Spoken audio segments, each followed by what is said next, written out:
বাড়িতে কেউ আছো মা? আমি 3 দিন ধরে কিছু খাইনি, আমাকে কিছু খেতে দেবে মা? এসো ঠাকুমা, বসো দেখি। তোমাকে আমি চিনতে পেরেছি, তুমি তো ওপারের সোমার ঠাকুমা, তাই তো? আর তোমার সোমার নাকি বিয়ে হয়ে গেছে, আর কি তোমার নাতনি সোমা আসে না? আর কোনো খোঁজ বা খবর রাখে না? না রে মা, আর তো আমার খোঁজ খবর সে রাখে না, নিজের হলে তো হতো। কি বললে ঠাকুমা? ওটা তোমার নিজের নাতনি নয়?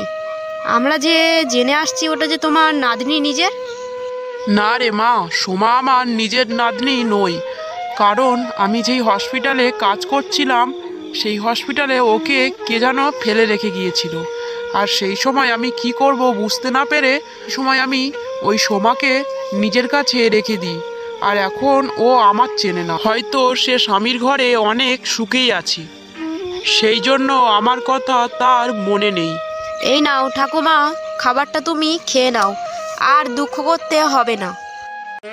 এই যে শুনছো, সকালবেলা সোমার ঠাকুমা এসেছিল।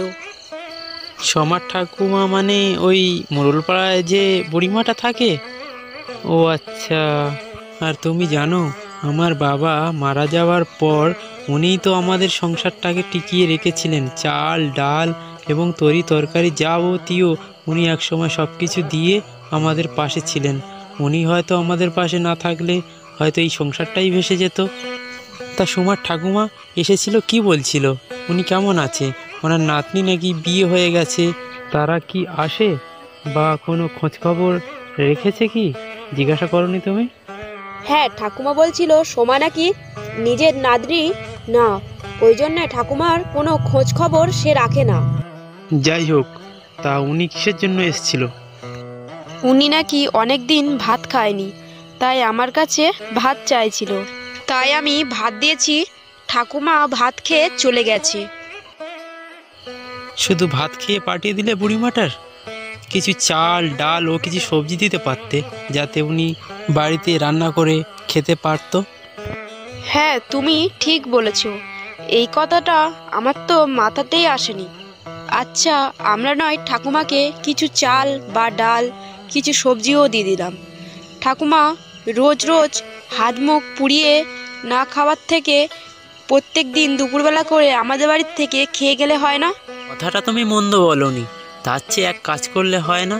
উনি তো একাই থাকে, তার চেয়ে ওই প্রত্যেক দিন মোড়লপাড়া থেকে এত দূর খেতে আসাচ্ছে, তার চেয়ে মনে হয় আমার ভালো হয় যে ওনাকে আমরা এখানেই রেখে দিই, তাতে আমাদের ভালোই হবে। হ্যাঁ, তুমি ঠাকুমাকে এই কথাটা বলে এসো। আচ্ছা ঠিক আছে, আমি ঠাকুমাকে কথাটা জানিয়ে আসি, কেমন?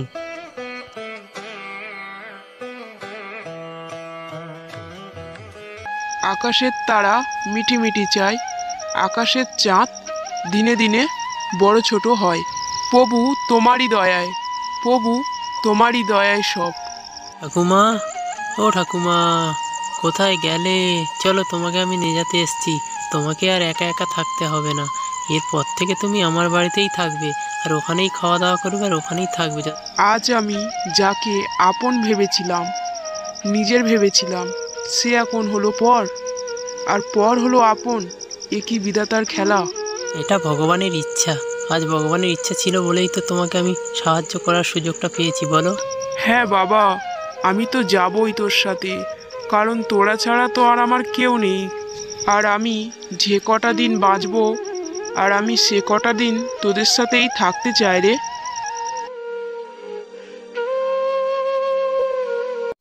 হ্যালো বন্ধুরা, আপনারা যদি আমাদের চ্যানেলে নতুন হয়ে থাকেন অবশ্যই আমাদের চ্যানেলটাকে সাবস্ক্রাইব করে রাখবেন। আপনার একটি সাবস্ক্রাইব আমাদেরকে আরও বেশি কার্টুন বানাতে উৎসাহিত করবে।